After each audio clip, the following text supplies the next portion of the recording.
पाहुयात पुढच्या 25 मिनिटात 50 बातम्या वेगवान स्वरूपात। महाविकास आघाडी आणि वंचितची उद्या महत्त्वपूर्ण बैठक होणार आहे आणि या बैठकीला शरद पवारांसह उद्धव ठाकरे आणि बाळासाहेब थोरात उपस्थित राहणार आहेत। अंतर्गत वाद सोडून वंचित मवियासोबत जागा वाटपाबाबत अंतिम निर्णय घेणार का याकडे सगळ्यांचं लक्ष लागलंय। राज ठाकरेंनी आगामी लोकसभा निवडणुकीच्या दृष्टीने पक्षबांधणीला सुरुवात केली आहे। राज ठाकरे मुंबईतून निवडणुकीचं रणशिंग फुंकणार आहेत आणि लोकसभा निवडणुकांच्या पार्श्वभूमीवर मनसे अध्यक्ष राज ठाकरे यांचा मुंबईतील लोकसभा निहाय भेटींचा दौरा ठरलाय। राज ठाकरे पदाधिकाऱ्यांशी संवाद साधतायत।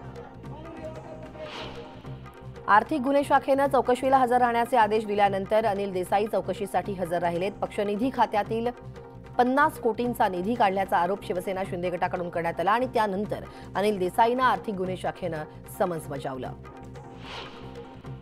शरद पवार आगामी लोकसभा निवडणुकांसाठी मैदानात उतरणार आहेत। नाशिकमध्ये येत्या 13 मार्चला निवडणुकांचं रणशिंग फुंकणार आहेत। तुतारी चिन्ह मिळाल्यानंतर निफाडमध्ये शरद पवार प्रचाराचा नारळ फोडणार आहेत। उमेदवार निश्चित झाले नसले तरी शरद पवार दिंडोरी मतदारसंघात पहिली सभा घेणार आहेत। राज ठाकरेंनी आगामी लोकसभा निवडणुकीच्या दृष्टीने पक्षबांधणीला सुरुवात केली आहे। राज ठाकरे मुंबईतून निवडणुकीचं रणशिंग फुंकणार आहेत। लोकसभा निवडणुकांच्या पार्श्वभूमीवर मनसे अध्यक्ष राज ठाकरे यांचा मुंबईतील लोकसभा निहाय भेटी दौरा ठरलाय। 5 मार्चला उत्तर मुंबई लोकसभा मतदारसंघाचा मनसे अध्यक्ष राज ठाकरे आढावा घेणार आहेत। मातोश्रीवती सांगली लोकसभा मतदारसंघातील पदाधिकाऱ्यांची बैठक बोलावली गेली आहे आणि या बैठकीसाठी ठाकरे गटाचा उमेदवार कोण असणार यावरती चर्चा केली जाणार आहे। माजी हिंदकेसरी चंद्रहार पाटील यांचं नाव चर्चेत आहे, त्यामुळे उमेदवार म्हणून कोणाच्या नावावरती शिक्कामोर्तब होतं याची उत्सुकता आहे। काँग्रेस पक्षानं राज्यातील 19 मतदारसंघात जोरदार तयारी सुरू केल्याचं चित्र आहे। मुंबईतील 6 मतदारसंघ वगळून उर्वरित महाराष्ट्रातील 19 मतदारसंघातील प्रमुख पदाधिकाऱ्यांची विशेष बैठक मुंबईत बोलावली गेली आहे आणि या बैठकीत काँग्रेसच्या वतीनं आगामी लोकसभा निवडणुकीच्या अनुषंगानं महत्त्वपूर्ण चर्चा होणार असल्याचं बोललं जात आहे। महाराष्ट्रातील जनता मतदानातून उत्तर देईल, त्यामुळे महाराष्ट्र कधी दिल्लीपुढे झुकला नाही आणि कधी झुकणारही नाही असा इशारा अमोल कोल्हेंनी दिलाय। तर अजित पवारांवर काहीही बोलणार नाही, माझं मतदारसंघातील कामच बोलेल असं वक्तव्यही त्यांनी यावेळी केलंय। ठाकरे गटाचे आमदार राजन साळवी आणि त्यांचं कुटुंब एसीबीच्या रडारवरती आहे। त्यांच्या कुटुंबियांची आज रत्नागिरीच्या एसीबी कार्यालयात चौकशी होणार आहे। राजन साळवी यांचा मुलगा शुभम साळवी, मोठा भाऊ दीपक साळवी आणि वहिनी अनुराधा साळवी यांची देखील चौकशी होणार आहे। निवडणूक अगदी तोंडावर आली असतानाही महायुतीत जागावाटपाचा तिढा सुटलेला नाहीये। अशातच संभाजीनगरच्या जागेवरती शिवसेनेनं दावा केलाय। संभाजीनगर हा शिवसेनेचाच बालेकिल्ला आहे, त्यामुळे ही जागा शिवसेनाच लढवणार असा दावा संदीपान भुमरेंनी केलाय। भाजप देशामध्ये सगळीकडे विकास करतंय, त्यामुळे संभाजीनगरमध्ये आम्ही केलेल्या कामाचा फायदा महायुतीला होईल असं देखील भुमरेंनी म्हटलंय। दरम्यान एकीकडे संदीपान भुमरे यांनी संभाजीनगरच्या जागेवर शिवसेनेचा दावा असल्याचं वक्तव्य केलेलं आहे, तर दुसरीकडे छत्रपती संभाजीनगरचा खासदार महायुतीचाच असेल असा विश्वास भागवत कराड यांनी व्यक्त केलाय। त्यामुळे आता संभाजीनगरची जागा नेमकी कुणाला मिळणार हे पाहावं लागणार आहे। राहुल नार्वेकरांचा अधिकृत ईमेल हॅक झाल्याची माहिती मुंबई पोलीस सूत्रांनी दिली आहे, मात्र अद्याप राहुल नार्वेकर यांनी पोलिसांकडे या प्रकरणी कोणतीही अधिकृत तक्रार दाखल केलेली नाही। अमरावती इथं झालेल्या जलसंधारण विभागाच्या पेपरफुटी विरोधात विद्यार्थ्यांनी मुख्यमंत्र्यांना निवेदन दिलंय। पेपरफुटी संदर्भात चौकशी करून तात्काळ पुन्हा परीक्षा घेण्याची विद्यार्थ्यांनी मुख्यमंत्र्यांकडे मागणी केली आहे, तर तात्काळ चौकशी करू असं आश्वासन मुख्यमंत्र्यांनी विद्यार्थ्यांना दिलंय। मावळमध्ये गेल्या काही दिवसांपासून ढगाळ वातावरणामुळे कांदा पिकावरती करपा रोगाचा प्रादुर्भाव झालाय। 188 हेक्टरवरील पिकावर करपा रोगाचा प्रादुर्भाव झाल्यानं शेतकऱ्यांमध्ये चिंतेचं वातावरण आहे। धाराशिव जिल्ह्यातली लाल मिरचीची आवक वाढलेली आहे। मिरची स्वस्त झाली आहे। मिरचीचा भाव 50 रुपयांनी घसरलाय। लाल मिरची उत्पादक यामुळे अडचणीत आलाय। 280 रुपयांवर असणारी मिरची आता थेट 220 रुपयांवरती गेली आहे, तर येणाऱ्या काळात मिरचीचा दर आणखी कमी होण्याची शक्यता आहे। छत्रपती संभाजीनगरमध्ये ड्रेनेजचं पाणी पिण्यायोग्य बनवल्याचा दावा पालिकेने केलाय। राज्यातील हा पहिलाच प्रयोग आहे असा दावाही प्रशासकांनी केलाय। सांडपाण्यावर प्रक्रिया करून ते पाणी पिण्यायोग्य बनवण्यासाठी पालिकेकडून कोट्यवधी रुपये खर्च करून 3 ठिकाणी मलजल प्रक्रिया प्रकल्प उभारण्यात आलाय। घाटी रुग्णालयातील रुग्णांना भेटण्यासाठी येणाऱ्या नातेवाईकांची गर्दी कमी करण्यासाठी घाटी रुग्णालय प्रशासनानं नवा निर्णय घेतलाय। आजपासून नातेवाईकांकडे पास नसल्यास त्यांना रुग्णालयात जाण्यासाठी परवानगी मिळणार नाहीये। त्यामुळे आता रुग्णाच्या नातेवाईकांना पास काढणं बंधनकारक असणार आहे। केंद्र शासनानं बांगलादेशात 50,000 टन कांदा निर्यात करण्यासाठी परवानगी दिली आहे। मात्र ही निर्यात शासकीय कंपनीमार्फत केली जाणार आहे। त्यामुळे कांदा व्यापाऱ्यांमध्ये नाराजीची लाट आली आहे। गोंदिया शहरातील आंबेडकर विद्यालयात मागील 2 आठवड्यांपासून पोषण आहार शिजलेला नाहीये। सिलेंडर संपल्याचं कारण देत पोषण आहार शिजवण्यास टाळाटाळ केली जाते। त्यामुळे विद्यार्थी शाळेत गैरहजर राहतात। याला जबाबदार असलेल्या मुख्याध्यापकांवर कारवाई होणार का, याकडे सगळ्यांचं लक्ष लागलंय। मागील 2 महिन्यात राज्यात तब्बल 5.6 लाख नवमतदारांची भर पडली आहे। लोकसभा निवडणुकांपूर्वी आणखी 2 लाख मतदारांची भर पडण्याची शक्यता वर्तवली जाते। तर आतापर्यंत मतदार यादीतून 1 लाख नावं वगळण्यात आली आहेत। गेल्या 15 दिवसांपासून गायब झालेल्या थंडीचं पुन्हा एकदा आगमन झालंय। मनमाड, मालेगाव आणि नाशिक जिल्ह्यातील ग्रामीण भागात कडाक्याची थंडी जाणवतेय।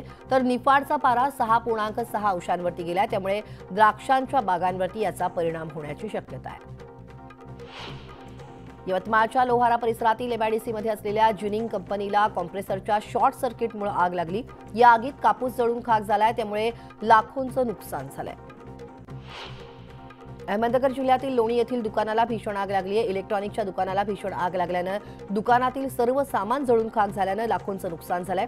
आगीचं कारण अद्यापही अस्पष्ट आहे। वाडा तालुक्यातील कुडूसजवळ एका शाळेच्या धडकेत एकाचा जागीच मृत्यू झालाय, तर एक जण गंभीर जखमी झालाय। बाईक स्वाराला ओव्हरटेक करताना धडक लागल्यानं हा अपघात घडल्याची माहिती समोर येते आणि या प्रकरणी बस चालकाला पोलिसांनी ताब्यात घेतलंय। मालेगाव शहरातील नामपूर रोडवरील एका बंद असलेल्या लॉनमध्ये बिबट्या शिरलाय। एका शाळकरी मुलानं धाडस दाखवून बिबट्या ज्या खोलीत शिरलाय त्या खोलीला बाहेरून कडी लावली आहे। घटनेची माहिती मिळताच बिबट्याला रेस्क्यू करण्यासाठी वनविभाग घटनास्थळी दाखल झालं। ठाणे बेलापूर मार्गावर ठाण्याच्या दिशेने जाणाऱ्या इथेनॉलच्या कंटेनरला दुचाकीनं धडक दिली आहे। या धडकेत दुचाकीच्या टाकीचा स्फोट झाल्यानं कंटेनरच्या चाकांना आग लागली। या आगीत दुचाकी स्वारही होरपळलाय आणि त्याच्यावर उपचार सुरू आहेत। बातमी नांदेडमधून। नांदेड शहरातील शिवाजीनगर भागातल्या औद्योगिक वसाहतीत भीषण आग लागली। या आगीत तब्बल 12 दुकानं जळून खाक झाली आहेत। महापालिकेच्या अग्निशमन दलानं ही आग नियंत्रणात आणली आहे। शॉर्ट सर्किटमुळे ही आग लागल्याचा अंदाज आहे आणि या घटनेमध्ये मोठं आर्थिक नुकसान झालंय। बातमी नागपूरमधून। नागपूरमध्ये भरधाव टिप्परनं एका 21 वर्षीय विद्यार्थिनीला चिरडल्यानं भीषण अपघात झाला। या अपघातात 21 वर्षीय रितिका नेनावे या मुलीचा दुर्दैवानं मृत्यू झालाय। कॉलेजमधून दुचाकीनं घरी येत असताना दुचाकीच्या चाकात ओढणी अडकल्यानं ती खाली कोसळली। यावेळी मागच्या दिशेने येणाऱ्या ट्रकनं तिला चिरडलं आणि तिचा दुर्दैवी मृत्यू झाला। नागपूरमध्ये रस्ता ओलांडत असणाऱ्या एका बिबट्याला वाहनाची धडक लागली। बिबट्या गंभीर जखमी झालाय। नागपूरमधील सावनेर तालुक्यातील गणपती मंदिर परिसरात ही घटना घडली आहे। दरम्यान वनविभागाच्या कर्मचाऱ्यांनी बिबट्याला ताब्यात घेत बिबट्याला उपचारासाठी दाखल केलंय। जालन्यात आरोग्यास घातक असलेल्या गुंगीकारक गोळ्या स्थानिक गुन्हे शाखेनं जप्त केल्यात। या घातक गोळ्यांची विक्री करणाऱ्या दोघांना पोलिसांनी अटक केली आहे। नवी मुंबईतील तळोजा कारागृहातील कैद्यांना आता नवी सुविधा उपलब्ध करण्यात आलेली आहे। आता व्हिडिओ कॉन्फरन्सिंगद्वारे त्यांना नातेवाईकांशी संवाद साधता येणार आहे। या यंत्रणेचं उद्घाटन पोलीस महासंचालक प्रभात कुमार यांच्या हस्ते करण्यात आलंय। ठाण्याच्या लोकमान्य नगरमधील अरुंद रस्त्यावर ठाणे पालिकेच्या अतिक्रमण विभागानं कारवाई केली। या कारवाईच्या धावपळीत धक्काबुक्की झाल्यानं एका 65 वर्षीय वृद्धाचा मृत्यू झाला। या प्रकरणी गुन्हा दाखल करून कायदेशीर कारवाई केली जावी अशी मागणी मृताच्या नातेवाईकांनी केली आहे। नक्षलवाद्यांशी संबंधित असल्याचा आरोप असलेल्या जीएन साईबाबा यांची निर्दोष मुक्तता करण्यात आली आहे। 50,000च्या जात मुचलक्यावरती सोडण्याचे निर्देश न्यायालयाकडून देण्यात आले, तर त्यांच्यासोबत असलेल्या 4 आरोपींची देखील निर्दोष मुक्तता करण्यात आली आहे। पिंपरी चिंचवडमध्ये ड्रग्ज प्रकरणात अटक केलेला आरोपी फौजदार विकास शेळके यांना अखेर निलंबित करण्यात आलंय। पोलीस आयुक्त विनयकुमार चौबे यांनी कठोर कारवाई करून दोन्ही पोलिसांना सेवेतून बडतर्फ केलंय। सातारा शहरात एका कापड दुकानात दहशत माजवून खंडणी मागणाऱ्या बकासूर टोळीतील तिघांची पोलिसांनी सातारा शहरातून धिंड काढली। यावेळी परिसरातील दहशत माजवणाऱ्या आरोपींना चांगला चाप बसलाय। गोंदिया जिल्ह्यातील एक तरुण गायब झाला होता। त्याचा कटंगी मध्यम प्रकल्पामध्ये मृतदेह आढळलाय। या प्रकरणी पोलिसांचा अधिकचा तपास सुरू आहे। अहमदनगरमध्ये 1.5 वर्षापासून जामखेड पोलीस स्टेशनमध्ये गुन्हा दाखल केल्याच्या कारणावरून पटोदा येथील मुकादमावरती गोळीबार करण्यात आला। गोळीबार करणारे दोन्ही आरोपी फरार आहेत आणि पोलिसांकडून त्यांचा शोध सुरू आहे। राष्ट्रसंत तुकडोजी महाराज नागपूर विद्यापीठाचे माजी कुलगुरू सुभाष चौधरी यांच्या निलंबनाला अंतरिम स्थगिती देण्यास हायकोर्टाचा नकार दिलेला आहे। सुनावणीची योग्य संधी देण्यात आलेली नाही असं कारण पुढे करत निलंबनाचा आदेश रद्द करण्याची याचिका दाखल करण्यात आली आहे। मात्र मुंबई उच्च न्यायालयाच्या नागपूर खंडपीठानं विविध बाबी लक्षात घेता निलंबनाला स्थगिती देण्यास नकार दिला आहे।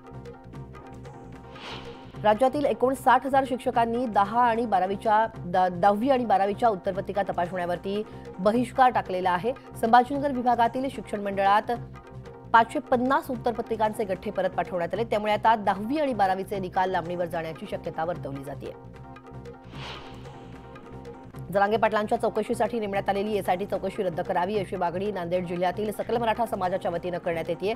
या मागणीचं निवेदन सकल मराठा समाजातर्फे तहसीलदारांना देण्यात आलंय। जर चौकशी मागे नाही घेतली तर आंदोलन करू असा इशारा देखील त्यांनी दिलाय।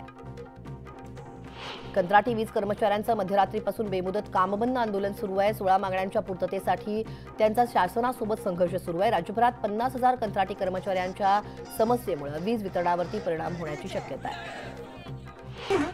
जळगावात बोदवड तहसील कार्यालयावर आदिवासी पारधी समाजानं जनआक्रोश मोर्चा काढलाय। रेशन कार्ड, आधार कार्ड, पॅन कार्ड, जातीचा दाखला, मतदान कार्ड या मूलभूत सुविधाही मिळत नसल्यानं आदिवासी समाज आक्रमक झालाय। संतप्त समाजानं सरकारचा निषेध केलाय। अहमदनगर जिल्ह्यातील अनुसूचित जातीसाठी राखीव असलेल्या शिर्डी लोकसभा मतदारसंघात बौद्ध समाजाला उमेदवारी न दिल्यास निवडणुकांवर बहिष्कार टाकणार असा इशारा देण्यात आला। श्रीरामपूरमध्ये आयोजित केलेल्या बैठकीत सर्वपक्षीय बौद्ध समाजानं हा निर्णय घेतलाय। माळशिरसमध्ये अकलूज गावच्या ग्रामदैवत अकलाई देवीच्या मंदिरात द्राक्षांची आरास करण्यात आली आहे। देवीची पूजा आणि महाआरती झाल्यानंतर भाविकांची दर्शनासाठी मोठी गर्दी पाहायला मिळाली आहे। शरद पवार गटाचे आमदार शशिकांत शिंदे यांनी मुलाच्या लग्नानिमित्त देवदर्शनासाठी जाताना वरातीमध्ये तुतारी वाजवत गाण्यावरती थिरकण्याचा आनंद लुटला। यावेळी त्यांच्या कार्यकर्त्यांनी आनंदोत्सव साजरा केला। या सगळ्या घडामोडींसह या बातमीपत्रात वेळ झाली एका छोट्याशा ब्रेकची। एका ब्रेकनंतर अगदी लगेच परत येतोय, तेव्हा कुठेही जाऊ नका, पहा फक्त न्यूज 18 लोकमत।